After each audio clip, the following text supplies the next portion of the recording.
Vivo x series এটা হলো ভিভোর ক্যামেরা সেন্ট্রিক ফ্ল্যাগশিপ সিরিজ। আর এই এক্স সিরিজের নতুন খেলোয়াড় ভিভো X100 13 তারিখে চায়নাতে লঞ্চ করা হবে এবং এই ফোনের অফিসিয়াল ট্রেইলারও সামনে চলে আসছে। স্পেসিফিকেশনও মোটামুটি কনফার্ম। সো আজকের ভিডিওতে এই বিষয়গুলাই আপনাদের সাথে শেয়ার করব। প্রথমে যদি ডিজাইনের কথা বলি, ভিভোর এক্স সিরিজের ফোনগুলা অস্থির ডিজাইন দিয়ে লঞ্চ করা হয়। তো এই ভিভো X100ও অস্থির একটা ডিজাইন দিয়ে লঞ্চ করা হবে। দুইটা ভ্যারিয়েন্টে আসবে, ভেগান লেদার এবং আরো একটা গ্লাস ব্যাক প্যানেলের সাথে। আর এটা ডিজাইন মোটামুটি X90 যে ফোনটা ছিল ওইটারই সিমিলার হবে, কিছুটা ডিফারেন্স থাকবে। আর বিল্ড কোয়ালিটি নিঃসন্দেহে ভালো হবে, যেহেতু এটা একটা ফ্ল্যাগশিপ ফোন, একদম ফ্ল্যাগশিপ গ্রেডের বিল্ড কোয়ালিটি থাকবে এখানে। আর এই ফোনটাতে ডিসপ্লে হিসেবে থাকবে 6.78 ইঞ্চির ফুল এইচডি প্লাস রেজুলেশনের একটা কার্ভ অ্যামোলেড ডিসপ্লে। নিঃসন্দেহে ডিসপ্লেটাও এখানে খুবই ভালো হবে, যেহেতু ফ্ল্যাগশিপ ফোন, কার্ভ ডিসপ্লে। এখন আসি মেইন আকর্ষণ ক্যামেরাতে।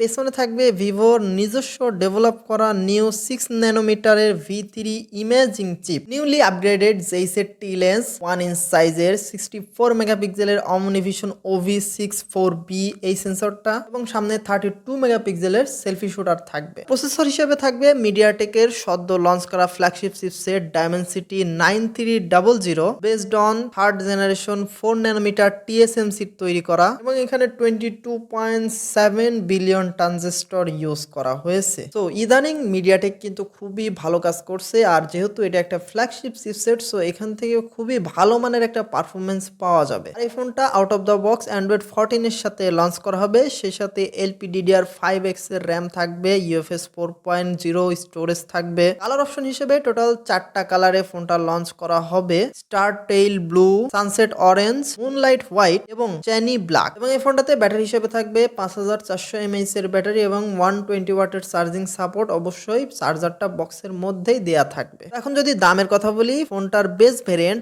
12256GB ভেরিয়েন্ট চায়নাতে লঞ্চ করা হবে 3999 ইউয়ানে, যেটা বাংলা টাকায় কনভার্ট করলে 60,650 টাকার মতো আসে। যেহেতু এটা ভিভোর ফ্ল্যাগশিপ সিরিজ, খুবই ভালো একটা পারফরমেন্স পাওয়া যাবে। সবকিছু মিলায়ে যদি এই দামে বাংলাদেশে আসে, অবশ্যই বাংলাদেশে প্রথম দিকে একটু বেশি দামে বিক্রি হবে, তবে 70,000 টাকার আশেপাশে ধরে রাখেন। তো সবকিছু মিলায়ে এটা খুবই ভালো একটা ক্যামেরা ফোন হতে যাচ্ছে। আর আপনারা কারা কারা ভিভোর এক্স সিরিজের ফোনের জন্য ওয়েট করছেন, অবশ্যই কমেন্ট সেকশনে লিখে জানাবেন।